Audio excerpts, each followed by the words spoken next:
Alors, moi, je me suis amusé pour la suite de cet exposé à imaginer la chose suivante. Imaginons que Gilgamesh ait survécu et qu'il ait rencontré Bouddha et qu'il lui ait posé exactement la question qui est celle du Bouddha, que faire de la mort? Quelle signification donner à la mort et comment notamment expliquer ou contourner ou accepter, assumer cette contradiction insupportable entre l'amour et la mort. Et la question que lui aurait posée Gilgamesh eût été celle-là. Est-ce que la mort a un sens? Et comment supporter, encore une fois, cette horreur qu'est la mort et qui nous sépare des êtres que nous avons le plus aimés en cette vie? Que lui aurait répondu le Bouddha? C'est ça, le livre tibétain de la vie et de la mort. Eh bien, le Bouddha ou le Dalai Lama aujourd'hui aurait pu répondre à Gilgamesh au moins 4 choses que je vais vous raconter maintenant, parce que c'est exactement l'enseignement du Bouddha sur la question de la contradiction entre l'amour et la mort. Que dit le Dalai Lama? Que dit le Bouddha? Le Bouddha n'a jamais rien écrit, hein, comme Socrate et comme Jésus. Ça n'est pas un écrivain, mais on connaît sa pensée donc par ses disciples, et aujourd'hui par le Dalai Lama et les disciples du Dalai Lama. Eh bien, je pense que le Bouddha aurait pu dire au moins 4 choses à Gilgamesh, qui sont encore une fois les 4 piliers de l'enseignement du bouddhisme sur la question de la mort. Alors je vous les indique maintenant, mais ça correspond, voyez, exactement à la question que pose l'épopée. C'est ça qui est fascinant dans cette épopée, c'est qu'elle pose pour la première fois cette question qui après va parcourir toute l'histoire de la philosophie, et notamment le bouddhisme et le stoïcisme. La première chose que le Bouddha aurait pu dire à Gilgamesh, c'est qu'il faut vivre sa vie au futur antérieur. Qu'est-ce que ça veut dire? J'ai souvent discuté de ça avec mon ami Comte Sponville, qui lui aussi vit sa vie au futur antérieur. C'est lui qui m'a dit ça un jour. Qu'est-ce que c'est que vivre sa vie au futur antérieur? C'est raisonner de la façon suivante. Quand la catastrophe aura eu lieu, je m'y serai préparé. C'est ça le futur antérieur. Penser à la mort, penser quotidiennement à la mort, penser à la souffrance, penser à la maladie, c'est se préparer au pire de telle sorte que quand il arrive ce pire, eh bien, il ne nous surprend pas. C'est le premier enseignement du bouddhisme. Voilà ce que dit par exemple le Dalai Lama. Je vais vous citer quelques passages du Dalai Lama. Qui pratique le dharma? Le dharma, c'est l'enseignement de Bouddha. Pense chaque jour à la mort. Pense chaque jour à la mort, hein, pas une fois par mois, chaque jour.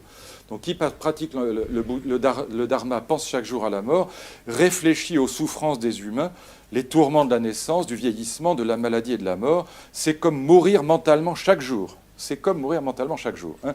En raison de sa familiarité avec elle, il sera fin prêt quand il finira par la rencontrer.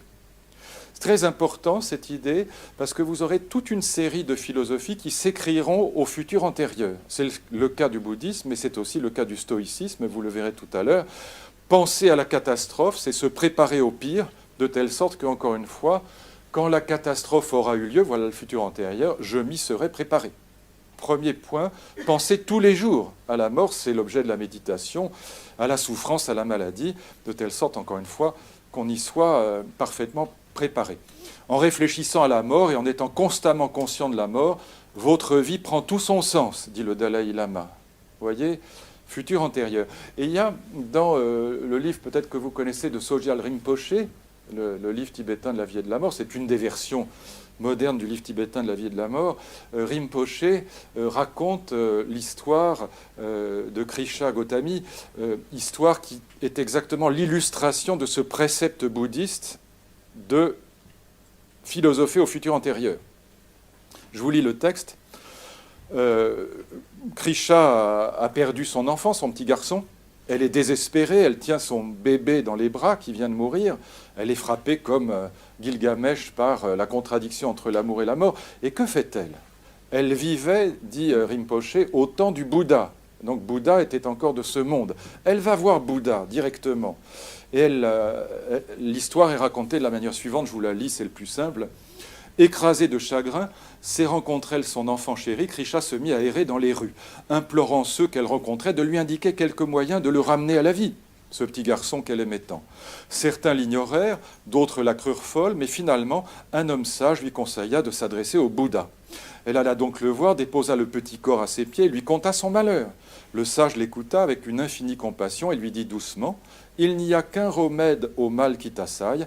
Descends à la ville et rapporte-moi une graine de moutarde provenant d'une maison où il n'y a jamais eu de mort. » Krisha a beau frapper à toutes les portes, sans cesse la même réponse lui est faite. Pour la graine de moutarde, pas de difficulté, mais pour le reste, tous les foyers ont eu leur mort. Nul n'est indemne. Et lorsque la jeune femme retourne vers le Bouddha, elle est déjà sur la voie avec un grand V.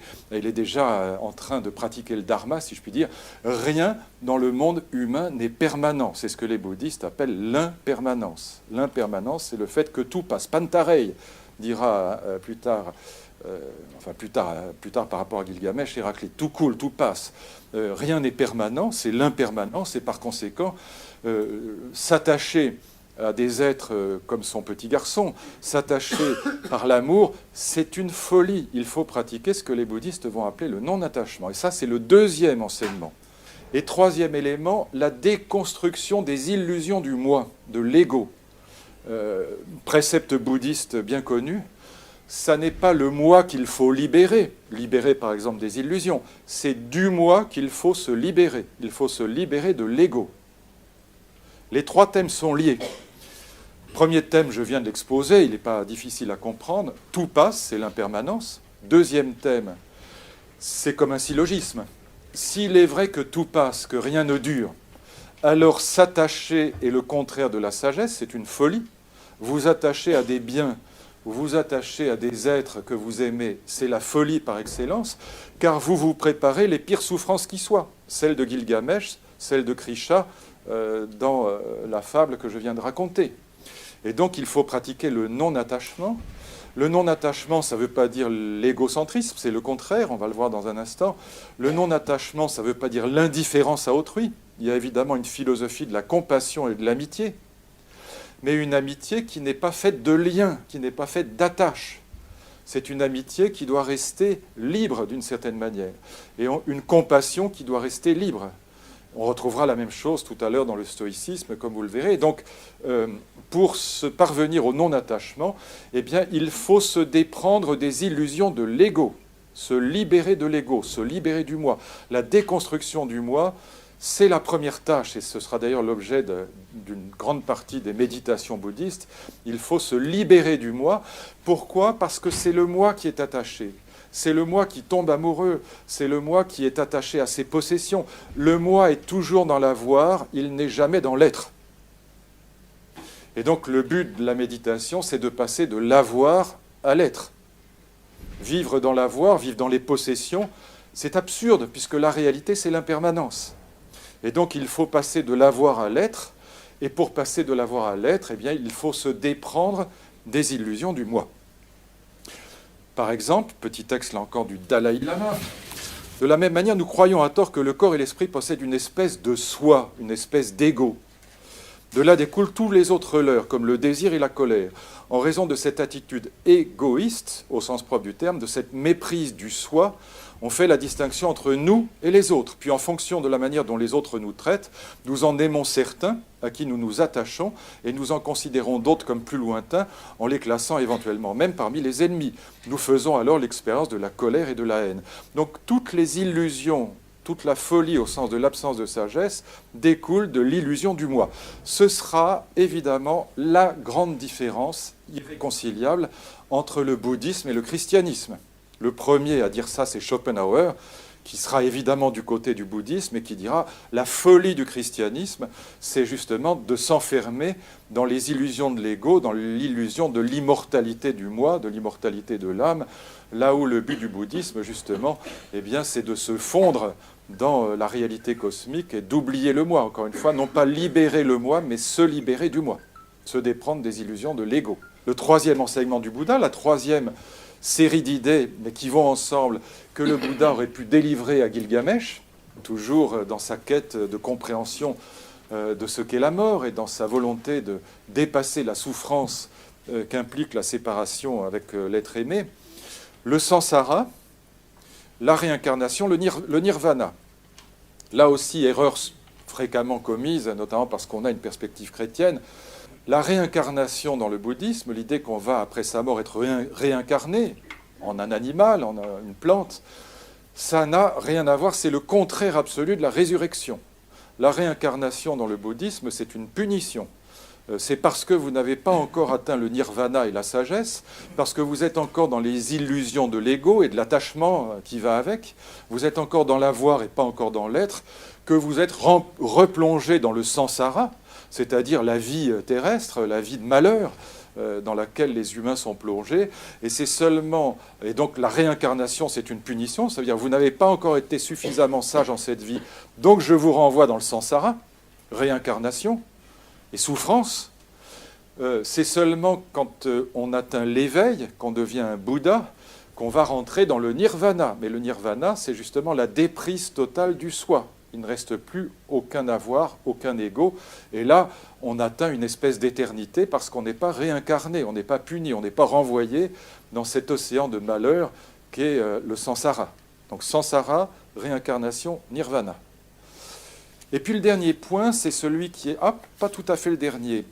C'est la troisième série de remarques que pourrait faire Bouddha à Gilgamesh. Et ça, c'est peut-être le plus profond. Et là, on va retrouver, alors pour le coup, dans toutes les sagesses anciennes, la même idée. Et je vous l'expose à nouveau très brièvement, mais en allant au fond. L'idée, c'est que le bonheur, c'est le désespoir. Que seul le désespoir, au sens propre du terme, le désespoir, étymologiquement parlant, le non-espoir, si vous préférez, pour ne pas jouer sur les mots, seul le désespoir nous ouvre au nirvana, nous ouvre à la sagesse et nous ouvre au bonheur. Qu'est-ce que ça veut dire? Pourquoi? Eh bien, l'espérance, comme chez les Grecs, dans toutes les sagesses anciennes, l'espérance est la pire passion qui soit. Pourquoi? Eh bien, parce que espérer, mon ami André Comte-Sponville a très bien commenté ça dans ses premiers traités, le traité du désespoir et de la béatitude. Il a très bien commenté ça. Il prend un exemple. Lorsque vous êtes malade, vous espérez guérir. Vous êtes dans l'espérance. Eh bien, si vous y réfléchissez, quand on est malade et qu'on espère la santé, eh bien, espérer, voilà ce que veut dire le Bouddha, et la même chose chez les stoïciens, espérer, c'est désirer quelque chose sans jouir, sans savoir, sans pouvoir. Vous désirez la santé, ça veut dire que vous ne l'avez pas. Donc vous désirez quelque chose sans en jouir, vous ne l'avez pas, la santé. Donc vous êtes dans la négativité, vous êtes dans le malheur. Vous n'êtes pas dans la santé, vous êtes dans la maladie. Donc vous désirez quelque chose, sans en jouir. Vous n'êtes pas dans la santé, dans la jouissance de la santé. Vous êtes dans le malheur de la maladie. Donc espérer, c'est désirer quelque chose sans en jouir, dans cet exemple, la santé. Mais c'est aussi sans savoir quand elle va arriver, cette santé. Sinon, on n'attendrait pas, on n'espérerait pas. Ou alors on espérerait au sens espagnol du terme, on attendrait le moment où elle arrive.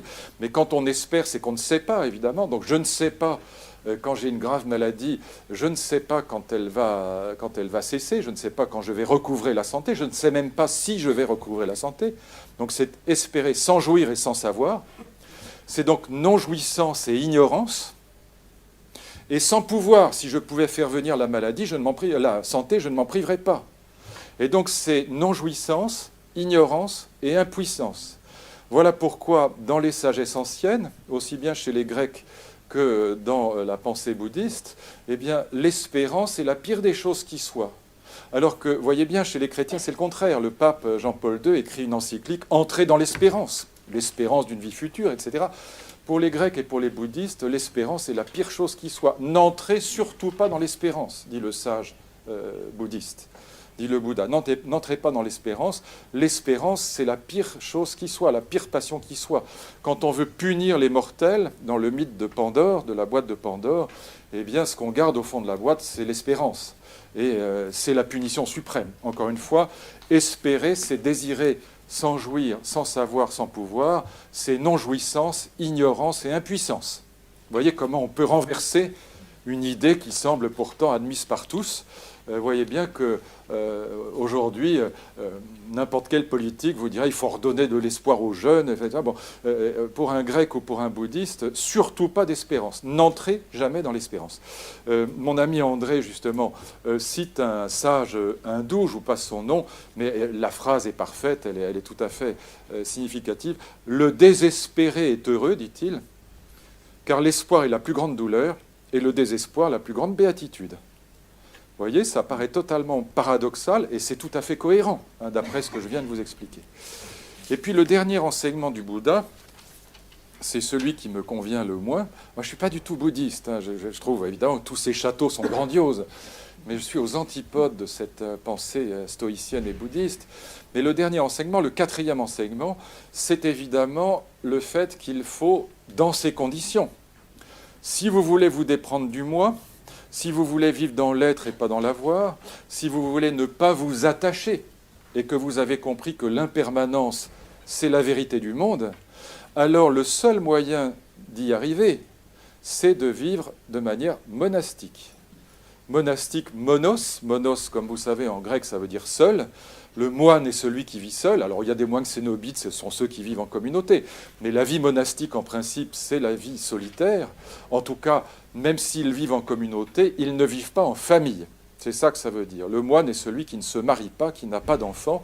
Pourquoi ? Parce que si vous vous mariez et que vous avez femme et enfant, ou mari et enfant, eh bien, évidemment, vous vous attacherez. Vous ne pouvez pas faire autant. Quand vous avez des enfants, impossible de ne pas s'attacher. Et donc impossible de ne pas sombrer dans le contraire de la sagesse, c'est-à-dire l'attachement qui conduit à la pire souffrance qui soit. Et je vous cite quelques textes. Du Dalai Lama à nouveau, parce que c'est des textes qu'on cite rarement, parce qu'on n'aime pas trop insister là-dessus. J'étais l'autre jour avec Mathieu Ricard, la semaine dernière, son passage à Paris, on a fait 2 heures d'émissions sur Europe 1 ensemble, qui vont passer, je ne sais pas quand d'ailleurs, mais là à Noël, ça part, enfin bon, peu importe. Et évidemment, Mathieu, qui est un homme absolument charmant d'ailleurs, il est délicieux, il est sympathique comme tout, il est adorable, mais c'est un moine. C'est un moine. Et donc, moi, je lui dis, mon pote, moi, moine, non. C'est Gribouille, c'est celui qui, comment dire, enfin, je dis ça entre nous, hein, surtout ne répétez pas, mais c'est Gribouille, c'est celui qui se jette à l'eau parce qu'il craint la pluie. Si vous voulez ne pas vous attacher, n'ayez pas de femme et pas d'enfant, ne tombez pas amoureux, très bien, mais dans ce cas-là, autant ne pas vivre. Vous voyez, moi, c'est comme ça que je pense. Je vous dis tout de suite, c'est juste pour qu'il y ait pas de malentendu, que vous ne pensiez pas que je suis devenu bouddhiste et que je vais me mettre un sari orange en quittant la l'IFG. Non. Et je vous lis le texte du Dalai Lama, parce qu'il est très, très clair, il est très, très parlant. À-t-on se préoccuper de cette vie, celle-là, la vôtre et la mienne, on tend à travailler pour ceux que l'on aime bien, nos proches, nos amis, et on s'efforce à ce qu'ils soient heureux. Et si d'autres essaient de leur nuire, on leur colle aussitôt l'étiquette d'ennemi. De la sorte, les illusions, telles le désir et la haine, croissent comme une rivière en crue en été. Parmi les humains, la vie profane est bourrée de turbulences et de problèmes. La vie profane, c'est-à-dire la vie non monastique. C'est vrai que c'est bourré de problèmes, je suis entièrement d'accord avec lui, mais ce n'est pas une raison. Parmi les humains, la vie profane est bourrée de turbulences et de problèmes, et les laïcs sont impliqués dans toutes sortes d'activités qui ne favorisent guère l'exercice du dharma, l'enseignement du Bouddha. La vie monastique est beaucoup plus favorable, dit-on, à la pratique du dharma en vue d'en finir avec ce cycle. Le cycle, c'est le cycle de la réincarnation et du retour dans le samsara. Hein ? Selon Tsongkhapa, alors ça doit être un sage dont j'ignore les œuvres, enfin on voit que c'est un Bouddha, selon Tsongkhapa, réfléchir aux difficultés et aux désavantages de la vie laïque, ainsi qu'aux avantages de la vie monacale, renforce l'engagement dans celle-ci si vous avez déjà pris l'habit. Pour quiconque n'a pas encore choisi ce mode de vie, y réfléchir laisse une très forte empreinte karmique sur l'esprit, si bien que plus tard, l'occasion se présentera de mener cette vie monacale. Bon, moi, ça s'est pas présenté, mais c'est pas pour blaguer, mais c'est pour dire que, évidemment, le prix est très élevé de la déconstruction des illusions de l'ego, de l'attachement, de l'avoir, etc., c'est qu'il ne faut pas aimer au sens de l'attachement. Mais si vous avez des enfants, comment, encore une fois, ne pas s'attacher ? Quand vous avez un bébé de 3 mois qui commence à rigoler quand vous jouez avec lui et qu'il a les petits rires de gorge, vous l'aimez tellement que, évidemment, s'il meurt, vous êtes dans la même situation que Gilgamesh avec Enkidu. Et donc, évidemment, si vous voulez éviter cette situation de Gilgamesh, ne tombez surtout pas amoureux, n'ayez pas de famille, n'ayez pas d'enfants et entrez dans la vie monacale. Mais vous voyez que c'est une condition qui est présente dans l'enseignement du Bouddha. Ce n'est pas quelque chose d'anecdotique. En vérité, c'est la condition absolument nécessaire à la sagesse telle que le Bouddha l'a définie. Ce n'est pas rien. Il ne faut pas le passer sous silence parce que on peut pas. Vous voyez pourquoi j'y insiste, on ne peut pas être bouddhiste comme ça la moitié du temps et puis le reste du temps on retourne chez Bobonne et non, ça ne marche pas. C'est-à-dire comme le christianisme d'une certaine manière, ça demande des vrais engagements. On ne peut pas plaisanter avec ces sagesses-là. On n'est pas chrétien parce qu'on va une fois par semaine à la messe et puis le reste de la semaine on est méchant comme une teigne. Non, c'est pas ça le christianisme. Il faut être sœur Emmanuel ou il faut être Mathieu Ricard. Mais on ne peut pas, encore une fois, avoir une espèce de bouddhisme à la carte ou de christianisme à la carte. Ce sont des sagesses extrêmement profondes, extrêmement puissantes, mais qui engagent. Vous ne pouvez pas faire les choses à moitié. C'est pas sérieux, voilà. Et c'est pas ce que dit le Dalai Lama, et il a raison de dire ça, de son point de vue, c'est dans sa logique.